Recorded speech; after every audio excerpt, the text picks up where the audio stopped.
I just woke up one morning and couldn't walk and was in excruciating pain, and it was my hip again. And I just thought, that's it. My partner basically said, there's one thing you've never tried, and that's the carnivore diet. And then I thought, I've got absolutely nothing to lose. And I've been walking ever since, and I have been able to avoid any surgeries. I've been able to avoid any drugs. I've been in the gym. I've been getting stronger. It really healed my relationship with food because food just became easy. It wasn't an overthinking process. And another thing that I never thought was possible was getting pregnant.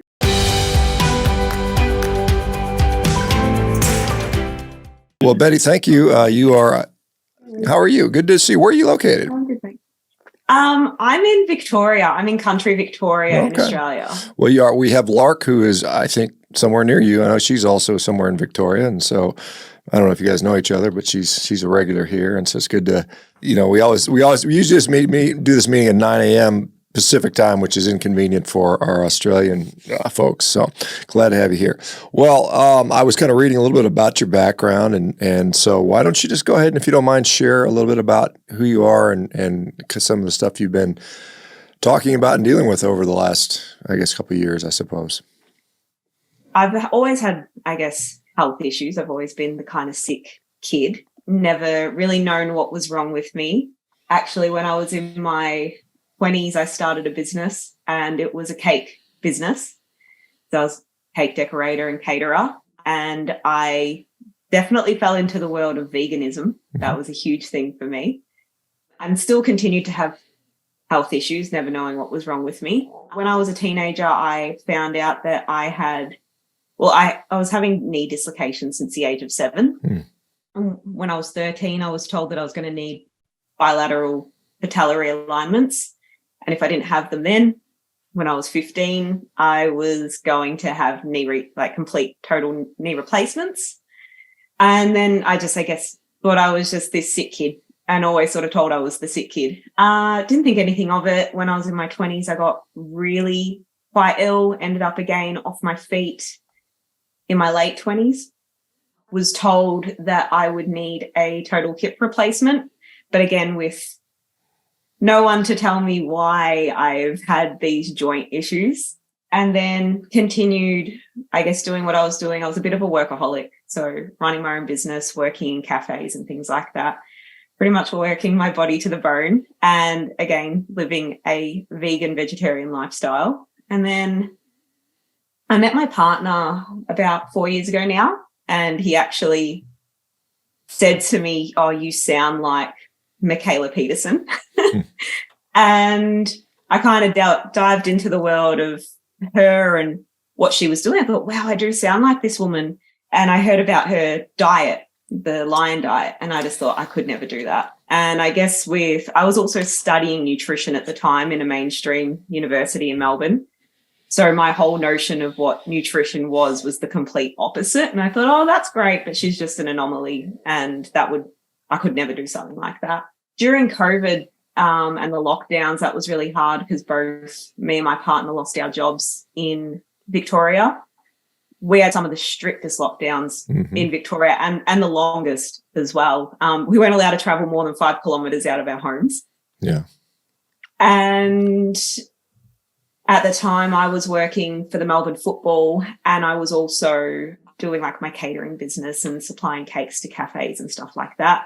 My partner was a full-time musician, and we were traveling around Australia, going to gigs. It was great. We had a van, we were traveling. It was amazing.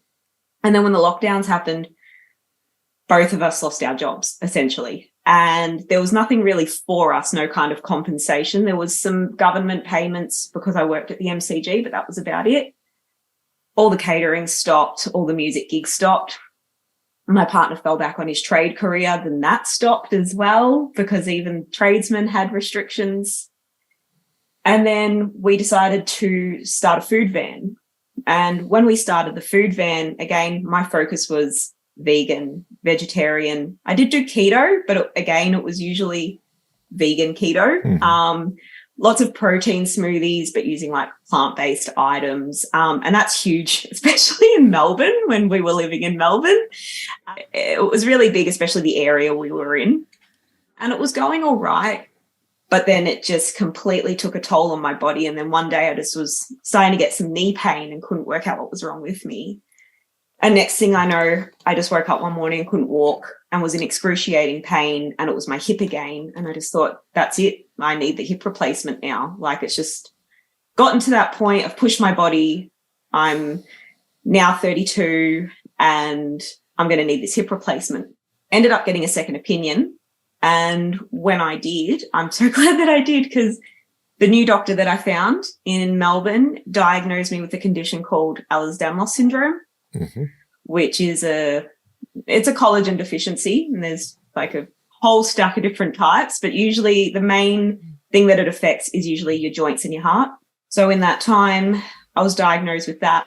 He said the only procedure that would help me wouldn't have been a hip replacement. If I ended up getting the hip replacement, my hips would probably be dislocating every year because my ligaments are so lax that it wouldn't hold the replacement hip. The only thing that's going to help that is a periacetabular osteotomy, which is quite invasive. So knowing how invasive that surgery would have been, we tried a different procedure, which was a nerve block and nerve had like the nerve endings burnt as well, so an ablation to the nerves. And then I had a severe reaction to that. So part of Ehlers-Danlos is another condition called mast cell activation syndrome, and I've got that severely.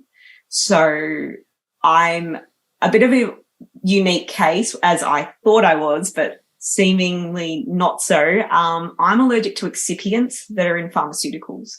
Some of the main ones being polyethylene glycol, polysorbate 80, macrogol, magnesium stearate.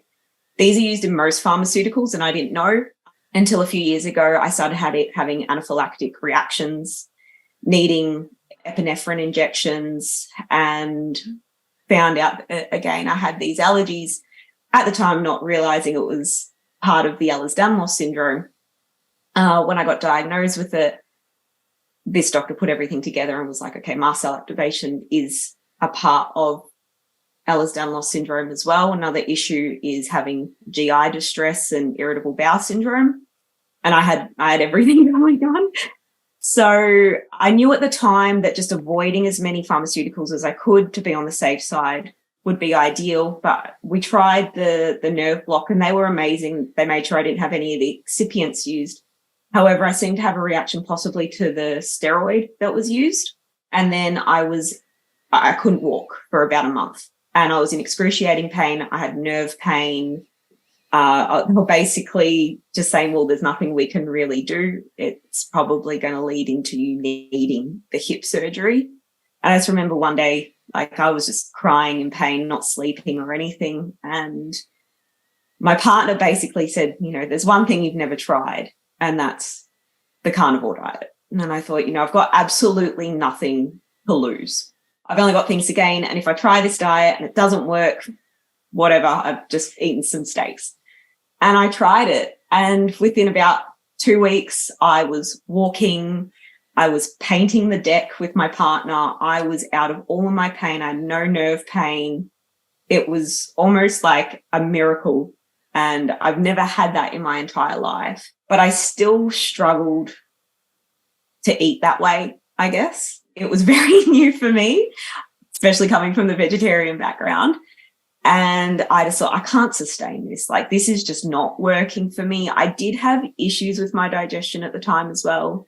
I didn't really know too much about transitional periods. I didn't really research it. I just basically went, oh, well, I'll just eat meat. I didn't know too much about the diet other than that. And then so I went off it and I was fine for about 3 months. And then one morning I couldn't walk again, back in the wheelchair. And at the time, because of the lockdowns in Australia, actually it was really just Victoria, they announced that all elective surgeries were going to be postponed with no date to when they would be reopened. My doctor put me in for another nerve ablation. We're going to try it again before having to go through the big surgery. And I thought, look, I'm at my wit's end. I'll try it again. We'll just try different steroids and see what happens. And then the surgery got postponed a month, and this now was November, and then it got postponed December, January, February. They were looking at March as a possibility, and I just thought, I can't keep living like this. This is ridiculous. So in that time, I actually researched the carnivore diet a little bit more in depth, and I got books like your book, I got Paul Saladino's book, I got Nutrition with Judy's book. I just researched it. I found things out by just researching. I had all the time of the world because I was stuck in bed. So I was on YouTube. I found Elliot Overton and learned about B1 deficiency and things like that, helping with gut motility. So I just researched and had a plan and thought, that's it. I'm going to do this again, but I'm going to do it a bit more strategic, and dove back into the carnivore diet. I also took the vitamin B1 and some, I didn't know anything about, I guess, electrolyte balance and all that. So I did all that. And that was now January of last year. And I've been on it ever since. And I've been walking ever since. And I have been able to avoid any surgeries. I've been able to avoid any drugs. I've been in the gym. I've been getting stronger. And another thing that I never thought was possible was getting pregnant. And I'm now 17 and a half weeks pregnant. So, yeah.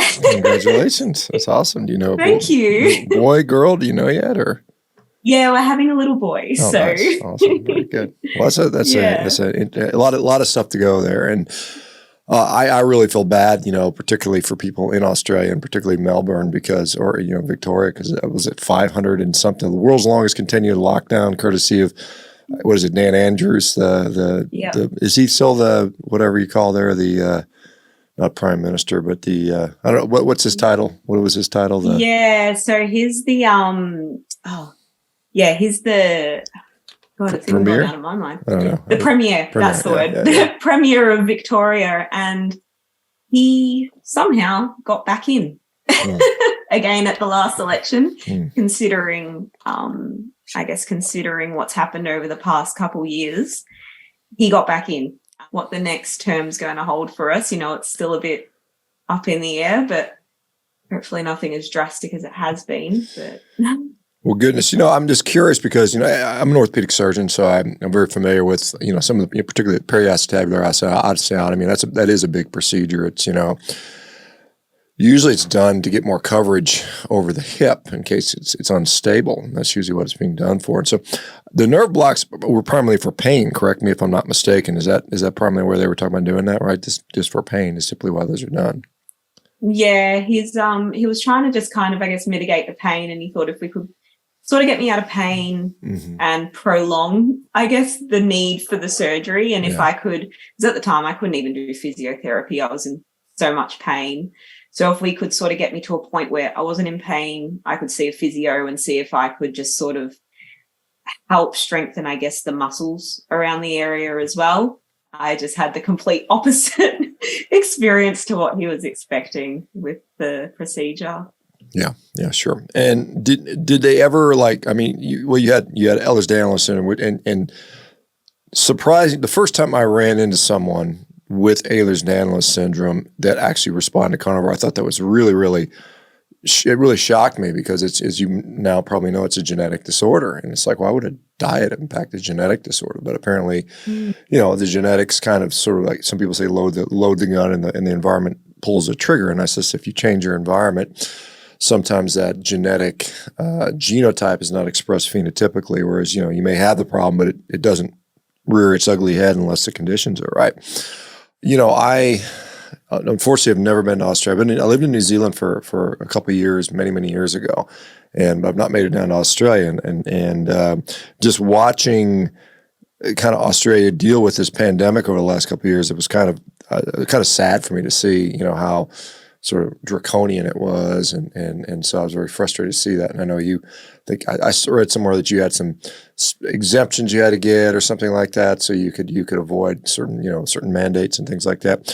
When you were doing this vegan diet, what prompted you to do that? I mean, if you look at the demographics of a vegan diet, it almost very, very, very commonly occurs in women, younger age women, teenagers, young 20s. That's the vegan demographic and still holds true.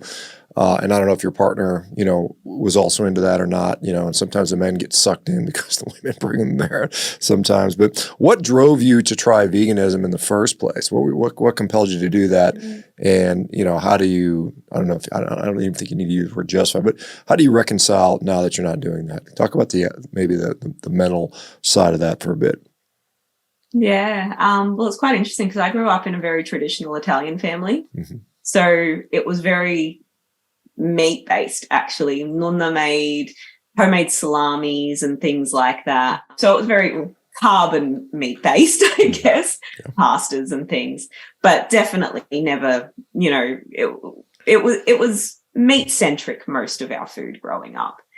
And I think the first time I was ever introduced to a vegan diet was actually my brother-in-law. He was from Britain. And when he met my sister, she was a vegetarian at the time.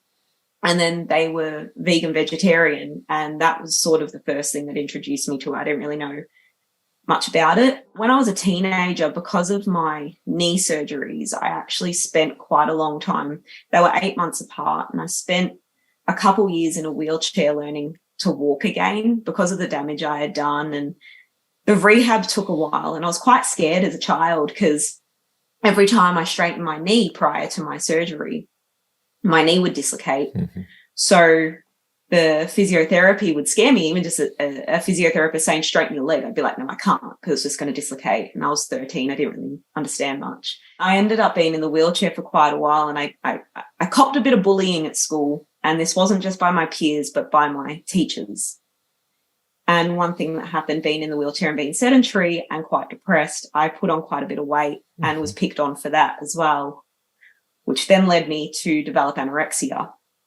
So once I was walking, naturally the weight was coming off, but I was also heavily food restricting. And one thing for me was it started just really with cutting out junk food. I just was like, I just got to cut out junk food, just no cakes, no sugar, no chips, none of that sort of comfort food, no takeaway.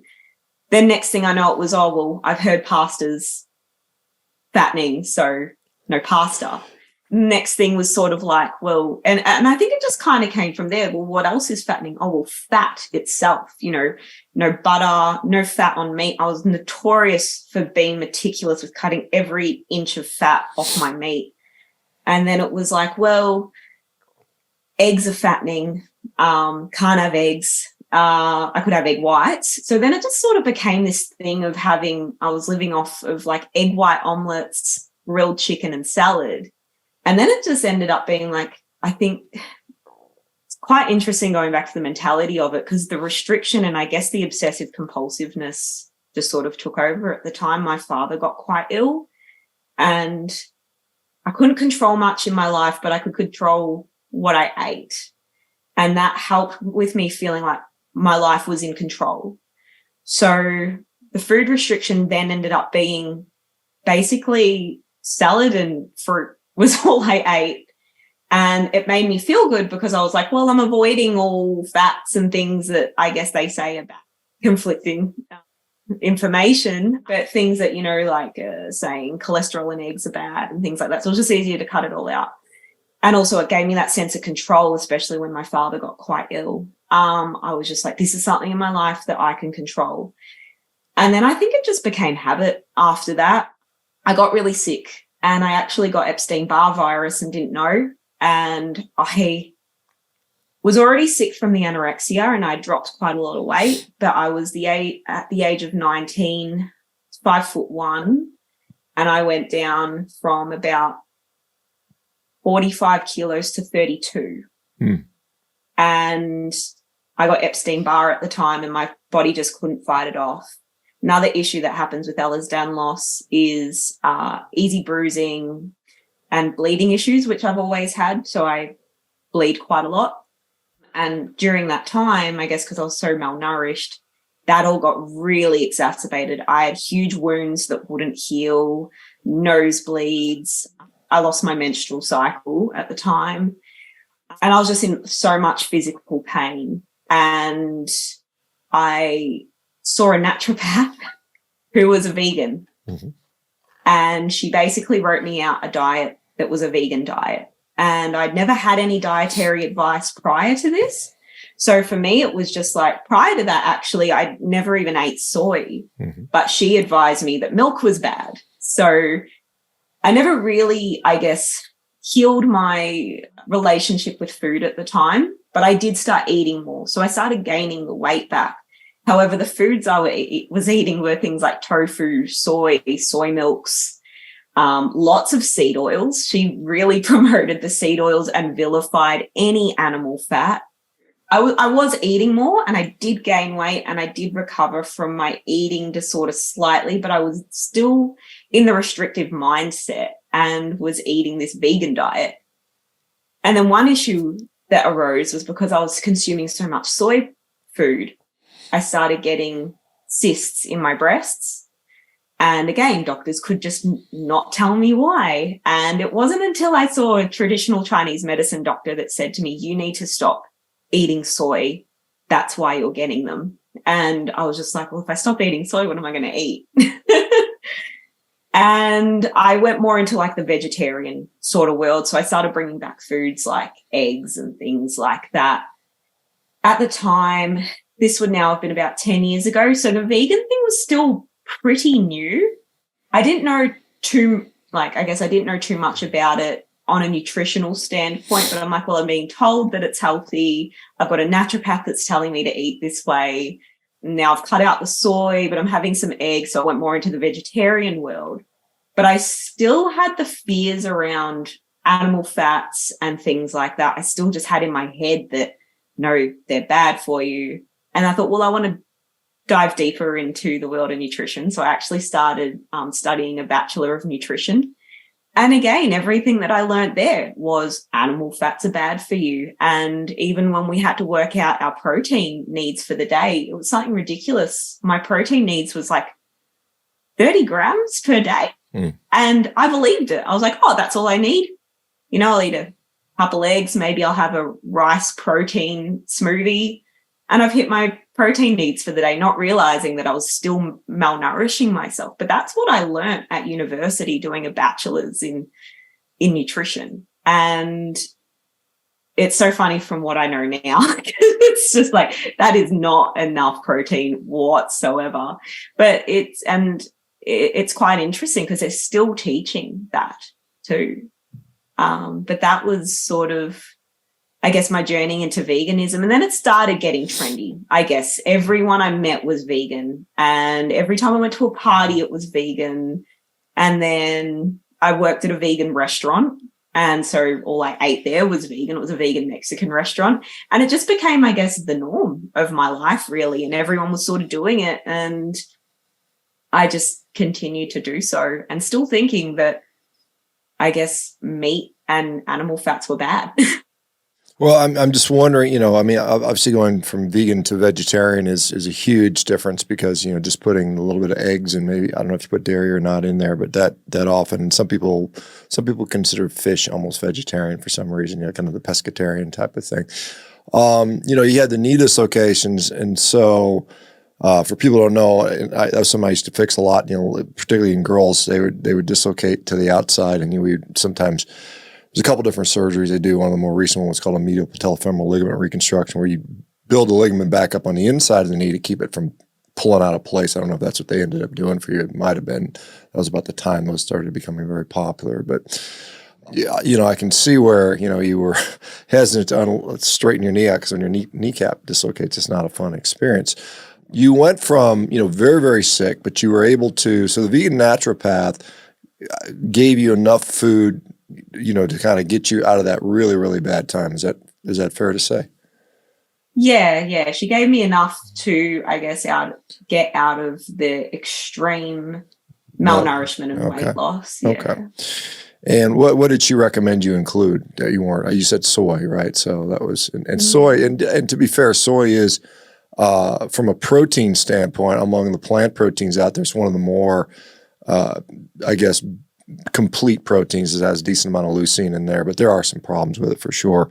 And so I'm not, you know, like personally, I'm not a soy person. In fact, I don't consume any of it. But So did you ever get much into the ideologic side? Because there's a lot of vegans that are very ideologically driven, whether they're saving the planet or they're mostly concerned about saving animals. Most of the time when I have discussions with vegans, they tell me how it's not a diet and it's not about health. It's only about minimizing suffering. And then I mentioned that, a lot of animals are dying anyway, and they sort of, well, it doesn't really matter. It always seems like a funny argument. But did you get much into the ideologic stuff, or were you always just more focused on health? Yeah, it was always focused on health. Never really the ideological side. I guess for me, when it comes to food, I've always been what's healthy and what's going to make me feel better, or what do I think will make me feel better, and being open to that. So once I wasn't, I guess, I've tried so many different diets along the way. But I don't know why as well, but I guess probably from just, again, the brainwashing with the nutrition world, that more plants than animal products are always going to be better. So I did keto back in my mid-20s thinking that might help me, but I did a vegetarian keto. I didn't sustain it very long, but it did actually help me get my menstrual cycle back. And I think that was just because I was eating adequate fat, at least, and being vegetarian at the time. So I was eating things like eggs, butter, and I was having a lot of coconut oil. So I think that the fats were helping there. But for me, it was always more just health. I never really got into any of the vegan ideologies or things like that. Never got into the rallies, or I was always one, I guess, the mentality that if it works for you, you do you. And I'm doing this for my health, and I'm not going to preach it to anyone else. Although I was a little bit more brainwashed thinking that plants were more beneficial than meat, just from what I had, I guess, learned. Well, you're not alone. I mean, most people still think that, in my view, in my experience, it's just the opposite. I think we should be focusing on getting meat as much as possible, and the plants can be sort of an add-on if you feel like it. And some people don't need to do that. So you said you had a partner, boyfriend, husband. I'm not sure. It's kind of ambiguous. But did he also make the transition with you? Was he like vegan's pretty hard, solid on vegan, and then switched out when you did, or was he like sticking to the veganism? How did that work? Well, it was interesting because so he's my fiance, and get rid of the ambiguity. He actually, when we met, he was a more pescatarian, but he was a meat eater. He wasn't anti-meat whatsoever. And I actually used to be amazed at watching him eat dinner, because his dinner would literally just be 3 or 4 salmon steaks and about 4 eggs, all cooked in butter. And I would just be like, oh my God, there's so much protein. Like I'd be absolutely amazed by it. And we ate more, like, at the time, he was more into like chicken and fish, not so much red meat, but he definitely wasn't anti-red meat.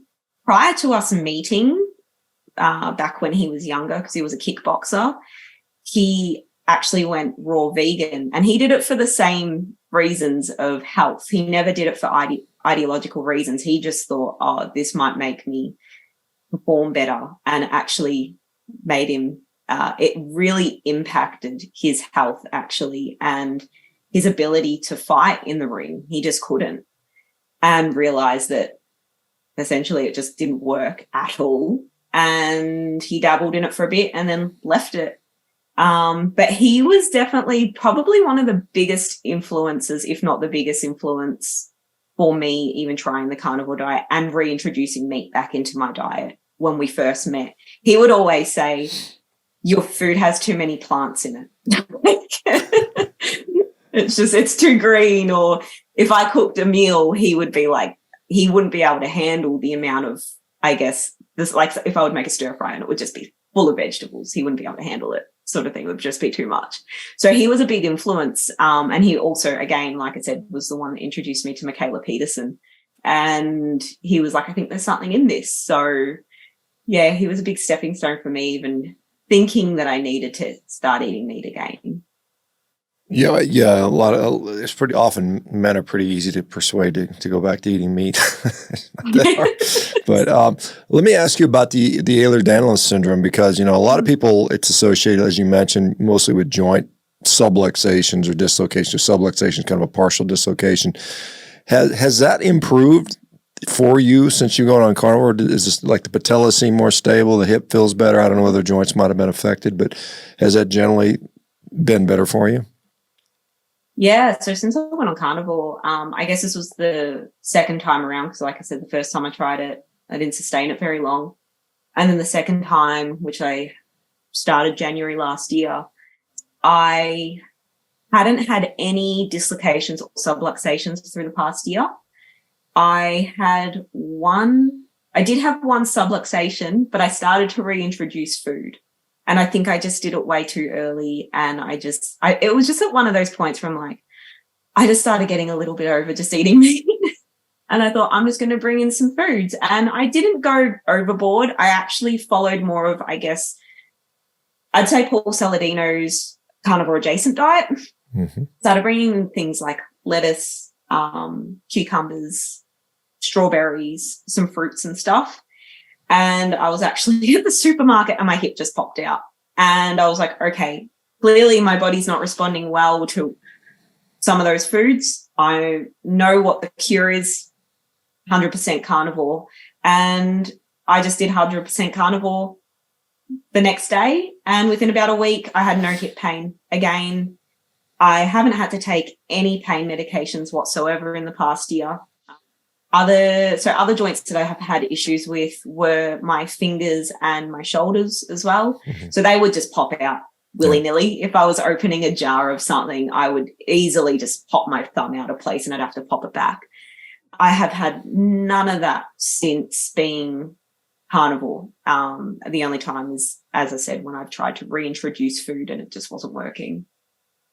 Yeah, I mean, that's an important thing you bring up, because a lot of people, have a misconception about what a carnivore diet is. Some people tell it's fruits and all these things. I say that's not really it is. It's more of a therapeutic, it has a therapeutic aspect of it. And sometimes you just can't add those things in. And for a lot of people, it's a problem. And you represent a perfect example of that. Now, maybe down the road, you'll be able to introduce things, but right now it seems like, it's easier to do that. How does, you had felt like, you as a kid, you said you had this disordered eating, you're fearful of fat, it's, I see a lot of that. And one of the things I was going to point out is, if you look at inpatient eating disorder clinics, particularly around anorexia and things like that, some of the studies show about 20% of the inpatients are actually on a vegan diet, which is much more higher than the actual prevalence of vegans in actual society, which tends to be between 1% and 3%, typically, depending where you look. And so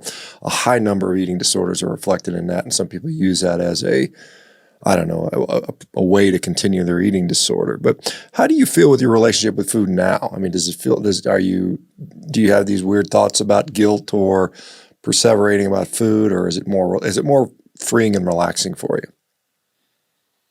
I think the thing with carnivore was because it's so restrictive in itself already. And I think, and having an eating disorder, it was almost eating and food became overwhelming because there's such an abundance of food. And sometimes it would just be so stressful to make the right decision. What do I do? What's the right decision? What's the wrong decision? I don't know. I'll just eat a salad. With carnivore, you don't really have much of a decision. You're sort of a bit limited. So you're already restricting. So it was sort of like, I can't really restrict anymore because I do need to eat food. So when it came to it, it actually sort of calmed my brain down. And I also think just having the adequate nutrients of the fat and the protein also helped with the cognitive function and with the things like OCD and those kind of ruminant thoughts. I've heard some great things about carnivore for issues like that. And I really feel like it even just calmed my brain down. And it was just way more logical in thought. Like when it came to mealtime, it was just like, well, I've got to eat. I know what I've got to eat. I've got to eat protein and fat. And, I've adjusted my diet as I've gone. I've tried high protein. I've tried high fat. I've tried a balance of both macros just to see what makes me feel best. But I know what I need to eat, and it's only those two. And having, I guess, such a short available window of food to you, it just made it really healed my relationship with food, because food just became easy. It wasn't an overthinking process. It was just like I'm hungry, I'm just going to eat steak, or steak and butter, or maybe some burgers or something, chicken breast. Like, just, it was really, I think I started to change what food meant to me. And it was really like, food right now is medicine. Like, I'm feeling it. I'm feeling the difference. For the first time in my life, I actually feel like food is medicine. And through all my 20s and even my teen years, that's what I was really searching for. Like, I'm always the sick kid, but if I could have something that would just make me feel better, there isn't a pill or a doctor's injection or something like that usually didn't work because I'm allergic to them. It was just like, what's the magic pill in food form? And I feel with carnivore, it almost felt that way. It felt like a magic pill. And it just became a no-brainer for me. And I actually found, through the past year, all my OCD and food obsession just stopped. Yeah, you mentioned magic pill. That's the name of a film that one of your fellow Australians, a guy named Pete Evans, who I've interviewed a few times, did, and I was on a ketogenic diet, talking about some of the, it's kind of like, if you could put the benefits of a good diet and I would also argue exercise in the form of a pill, it would be a multi-billion-dollar drug, but instead we have these drugs that kind of do half measures and that sort of thing. Do you, how do you feel like, has it helped your mental health in any ways? I mean, we talk about a lot of obsession with food, but I mean, do you feel more clarity of thought, better mood? Because some people many people will comment that they go from a whatever diet, a junk food diet, or even sometimes a plant-based diet, and they tend to be more depressed or not as happy, and then they switch to carnivore, and it often helps. Has that been your experience as well, or no? Yeah, I definitely feel like it's helped my mental health. One, because I'm not obsessing with food. It's really basic. Even when I go shopping, well, I usually shop online. I shop on online butchers and things like that. It's just easy because I'm just like, oh, well, I know what I need to buy. Even mealtime isn't stressful because it's more basic. So that's helped, I guess, with my obsession with food. And I'd never realized how much my obsession with food preoccupied my mind space and took up my day as well. So now I've just got way more time in my day to think about other things that are a lot more important than what I'm going to eat for dinner. And other things, I guess, that have just helped with my mental state was, I've never been one to say, I guess, lift weights. I've always been a bit of a cardio junkie, but I've always injured myself. And again, not knowing that I had the Ehlers-Danlos syndrome, I was doing things like aerial acrobatics and I was popping things out and I was always injuring myself, not realizing. And then being back in a wheelchair, I guess 2 years ago, was the biggest wake-up call for me, because I just went, this is the one place I've never, ever wanted to revisit. I know a lot of people live fulfilling lives in wheelchairs, and it's not anything against that. It was just, I didn't want to, like, I've been able to walk all this time again, and having that taken away again was just really scary. And I just thought, is this going to be the rest of my life? Having surgeries, in and out of wheelchairs, in and out of pain constantly. So once I went carnivore and I started seeing a physiotherapist, he's like, we need to build muscle. And I was frightened because I just thought, that's it. That's a dislocation waiting to happen. But paired with the carnivore and realizing that I was not having any dislocations, and I started with TheraBands a year ago, and then up until just prior to my pregnancy, I'm deadlifting over my body weight. I'm hip thrusting double my body weight with no pain whatsoever. And if anything, it actually felt like every week I was gaining strength, and I was getting further and further away from, I guess, the probability of having a hip dislocation, because I was building that strength. And that in itself just boosted my happiness and my mental well-being. Just, I didn't feel like the sick kid anymore. I just felt normal, actually. I was feeling quite normal. Yeah, that's, like I mentioned, the first time I ran into someone with Ehlers-Danlos syndrome was an ER physician. She was about 57 at the time. And I mean, literally woke up every day with 3 or 4 joints dislocated. She'd have to put in place and go to work. And then she would, half the time in the ER, she would have a joint pop out. And she had to put it back in place to continue her shift.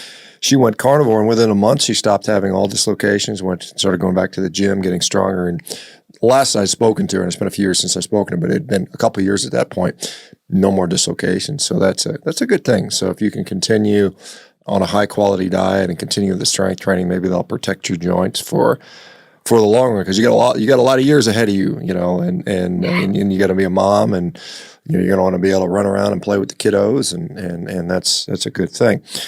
Do you find that, and I don't know, you said you weren't ever really much of an exercise person, or at least a strength training person, but contrast maybe your ability to exercise on a plant-based vegetarian vegan diet versus maybe now on a more meat-focused diet. How does that shaken out for you? So my thing was always cardio-based, and I think that also came from a bit of the eating disorder world, where it was getting that, I guess, obsession with exercise, but again, it was just obsession with cardio. It was never obsession with weights, never even picked up a weight. And it's quite unfortunate because my father was a professional boxer as well, and he had this amazing home gym set up, and he always wanted to, I guess, teach and train me, but I'd just like, no, I'm just going to go on the bike, or I'm just going to go on the treadmill for 2 hours. And I guess it was, again, just in that obsessive world of over exercising and things like that. And especially after being in the wheelchair and having that ability now to, I guess, move my legs, it was just like, I just walked everywhere. I was always walking. And then I took up dancing. And actually, when I was 19, had a scare in dancing because my knee almost dislocated. And I just thought, I've literally just had these fixed. I can't go through this again. And that was just sort of the reoccurring pattern. So all through my 20s, I would jump into these more cardio-based, aerobic-based exercises, a lot of dancing and things like that. And I'd always injure myself. And so I'd be going good for maybe a couple of weeks, and then something would pop out, or I'd have some sort of muscular pain or something and just be off my feet for months. And I'd be going to see my therapist, physios, osteos, getting massage, acupuncture. Again, just no doctor being able to tell me what was wrong with me, and just being like, oh, this just keeps happening. And it was frustrating because I felt like I would take, 1 step forward, 2 steps back every time. I guess weights were kind of scary for me. I just was like, I don't know how to use them. And I am pretty accident injury prone. I'm most likely going to throw something out. And yeah, then making the change since I've been carnivore and working with a physiotherapist and doing strength-based, that has been like, it's something that I actually enjoy. Like, I know a lot of people say that they don't really enjoy going to the gym. I love it. And I don't know if it's because I've had that time of I haven't been able to move. But now going to the gym for me is like, we just have a home gym, but I absolutely love it. Like, I love deadlifting. I love squatting. Like, I love doing that. And I love seeing my progression and being able to put weights on the plate, weights on the bar, and I guess just feel stronger in my body, and actually feel like I'm not going to hurt myself. I'm not going to take those 2 steps back anymore. Knowing my own body limits, I guess, as well, like knowing with the Ehlers-Danlos syndrome, it's like, okay, I do have limitations, but I don't need to be sedentary, and I don't need to be the person that's just sitting there covered in braces and not able to move. I can do movement. It's just learning what are the right movements for me. 17 weeks pregnant, so you're through that first trimester, and that's often the worst for a lot of women anyway. Have you been able to do that on a carnivore diet? And if so, do you have an obstetrician that's saying, "Hey, this is crazy," or what is your interaction with the health, the medical community now that you're doing carnivore, or have you had much interaction with them? When I was diagnosed with Ehlers-Danlos syndrome, and the pain physician that I was seeing, who did the joint block and nerve ablation, and after that didn't work, and and I tried the carnivore diet and I told him what had happened, like this miracle, he was just like, all right, cool. Keep eating your crazy diet is literally what he said to me. As long as I don't have to see you, that's fine. And then I hadn't seen him. And then until I relapsed 3 months later after I stopped doing the carnivore diet. And that was when all the elective surgeries were getting postponed. And then I said to him, and that's when I was like, well, I'm at my wit's end. I'm going to try it again. And when I told him, I'm like, I don't think I need this anymore. I'm back on the carnivore diet and it's absolutely amazing. And he was like to me, yep, sweet, keep doing it. Like, go for it. And then I've got an immunologist as well. And that's for the mast cell activation syndrome. And I told him, I said, look, I'm on this carnivore diet and I am not reacting to any foods because I've also got food allergies, like anaphylactic to things like avocado, kiwi fruit and things like that. And I just said, I seem to be fine. And he was basically like to me, look, we'll just keep checking your bloods. And as long as your blood work looks fine, keep doing it. You know, if you're not in my office, the better. But one thing I found was general practitioners, especially in Australia, seem very brainwashed by, I guess, the nutrition world. And most don't even have much of a nutrition knowledge. And my general practitioner at the time, who didn't understand what Ehlers-Danlos syndrome was. She didn't know what mast cell activation syndrome was. And even this was all during the COVID time and with my allergies and like you've mentioned about my exemption with the vaccinations as well is another topic, but things like that. She didn't understand, I guess, the severity of my condition or even what they were. And I just went, I need a new general practitioner because this is ridiculous. So I researched general practitioners, and one of them, he was actually a guest on your show, and that's how I found him, Dr. Shawn. And I contacted him and I said, look, I'm on the carnivore diet and I've actually researched you. I've watched your discussions. I would like you to be my GP I'm not really the easiest of patients, but you seem qualified enough to understand what's going on with me. And he said, yep, he's been a godsend. He's just been amazing. So since I got pregnant, you know, we're about 2.5 hours away from him. We drove down to see him. He's been absolutely wonderful. And he even said to me, you know, you got pregnant this way. Keep doing what you're doing. You know, clearly it's worked. And I do attribute my pregnancy a lot to being on the carnivore diet as well. And then the obstetrician that I'm seeing, he's great. He works with a lot of my doctors as well, and he already knows them. And when I told him about the carnivore diet, he was just like, yep, look, if it's working for you, you're not having dislocations, you're not having reactions, great. You know, your baby's growing perfectly. All the dates are lining up. I'm having not really too many, like I'm having general pregnancy issues and I am having some issues with Ehlers-Danlos, I just guess due to the relaxin hormone. But all in all, I think it would be much worse if I wasn't on the carnivore diet, and all my doctors are on board and they're just like, yep, cool, keep doing it. Well, that's encouraging, for sure. And how has the pregnancy been for you? Has it been pretty, I mean, not a lot of severe nausea, or do you feel pretty good overall? Yeah, so the first trimester, I actually didn't know much about pregnancy and I didn't know what sort of came with the first trimester. So that kind of hit me for 6 with the nausea and things. And I had a lot of nausea. I actually had food aversions, especially to meat. And that was hard because I'm just like, well, what am I supposed to eat? I ate a lot of eggs. Eggs and butter were great. But there were just some days where I'm like, I can't stomach anything except for bread. And I went and got some bread. And the next day I had a hip, like my hips were just not stable at all. I was in so much pain with my hips and it just felt instant. It was like, oh my God, it just felt like my body was so inflamed. And I just thought, this isn't worth it. Like I know I've got the nausea, but that is not worth it. And the last thing I want to do while pregnant is dislocate a hip.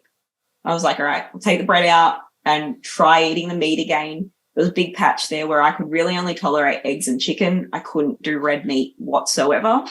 And then I started eating lamb. Lamb was all right. And then after, I think it was about week 14, the nausea really started subsiding, and I'm just back carnivore. I have been eating some fruit, so a little bit of berries and that now and then, but that's just really all. And I have had some issues with my hips recently, whether that's due to me still, I guess, maybe continuing eating some of the fruit, or whether it's just the levels of relaxin in my body, or whether it's a combination of the two at the moment.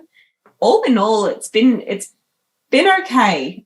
I did struggle at the start to remain carnivore, definitely, and that was just because of the nausea.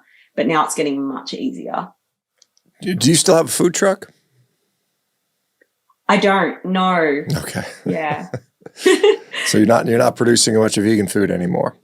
No, I'm not. Okay. Are you spending time on social media at all? Do you have much of a social media presence? A little bit. I've been on, I've got my Instagram, and I've actually been making a lot of animal-based and carnivore-based cakes and stuff, and I put them up on my Instagram because I guess for me a huge passion still is cooking and baking. And I always love a challenge. So any way that I can sort of do that. So I use my Instagram. I'm on Facebook a little bit. I actually started a group not long ago called Zebras Eat Meat, and it's an Ehlers-Danlos group for people curious about carnivore or eating a carnivore diet to manage their Ehlers-Danlos syndrome. It's only a small group at the moment, but I'm actually just amazed at how many people with Ehlers-Danlos are actually eating this way or eating a meat-based diet to manage their symptoms, and how many are actually improving from it. It's great because it's like, oh, I'm not just an anomaly. This is helping a lot of people with this condition. Yeah, it is, and I've seen that. Well, I'll tell you what. We are closing in on the end of the time here, and I want to thank you for taking the time out and for sharing what your experience is, and hopefully maybe what is the name of your Instagram, so maybe somebody's looking how to make a cake, an animal-based cake. Where do they go to find this information? What's it under? Yep. So my Instagram is Betty Sarah Health. So it's all one word. So Betty, Betty, Sarah, Sera, and Health. Sera. Okay. Betty Sarah Health. Okay. Well, Betty, thank you so much, and congratulations, and looking forward to you, having a nice healthy baby sometime in, the next 30 some weeks, whenever that's going to be. And, or 20 some weeks. Sorry. I don't want to give you an extra 10 weeks there. Thank you very much. Appreciate it. Wonderful. Thank you so much. All right, folks. We'll see you guys back tomorrow. Take care, everybody. Bye-bye now.